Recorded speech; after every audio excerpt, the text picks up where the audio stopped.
नमस्कार, जय महाराष्ट्र। बघूया आजच्या ठळक बातम्या। चिखलात रस्ता हरवला, देऊळगाव डुबे ते शेळगाव अटळ रस्त्याची दैनिक अवस्था। आमदाराचे दुर्लक्ष, रस्ता होणार कधी? तब्बल 7 गावातील ग्रामस्थानाच्या नशिबी भर पावसात मरण-यातना। देऊळगाव डुबे ते शेळगाव अटळ या अवघ्या 6 किलोमीटरच्या रस्त्याची अक्षरशः चाळणी झाली असून हा रस्ता आहे की नागाटी असा संतप्त सवाल ग्रामस्थांना करत आहे।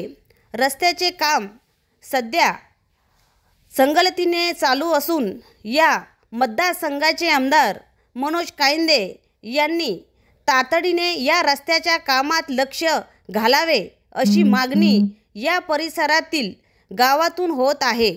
या रस्त्याचे काम करणारा ठेकेदार एका वजनदार राजकीय नेत्याच्या जवळचा असून तो मनमानी करत आहे। आधीच तर या रस्त्यावर वाळू तस्करांची वाहने बेफाम धावत आहे, त्यातच रस्त्याची पूर्णपणे दुर्दशा झालेली आहे। त्यामुळे या भागातील मिसळवाडी, शेळगाव अटळ, पिंपळवाडी, मंगरुळ, अमोणा, कोनड या गावातील ग्रामस्थांनाही चालणे देखील कठीण झाले असून धड रस्त्याअभावी मरण यातना सोसाव्या लागत आहेत।